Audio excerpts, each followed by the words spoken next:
Вакцините да се распределуваат најпрво на најприоритетните групи, порачуваат од бизнис секторот. Иако изминатата година начинот на работа драстично се промени, стопанствениците велат дека правилниот опфат со вакцините ќе ги заштити најранливите и ќе овозможи побрзо враќање во нормала на целото општество. Милановиќ од Струмичката бизнис заедница смета дека веќе има систем за работа кој добро функционира, па нема да биде проблем уште одреден период да се работи на истиот начин.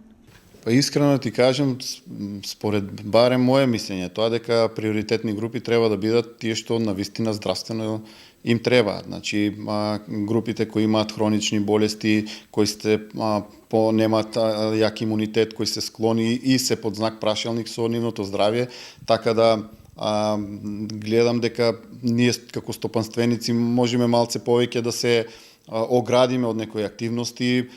Се привикнавме со Zoom комуникации, со станоци по онлайн, така да сепак би дал предност на групите кои се позагрозени и тоа здравствено и се надеваме дека набрзо ќе стигнат сите количини на вакцини, па ќе дојде редот на сите еден по еден да се исповакцинираме. Дел од македонските стопанственици веќе се вакцинираа во соседна Србија, во акцијата за вакцинирање што ја организираше Стопанската комора на Македонија.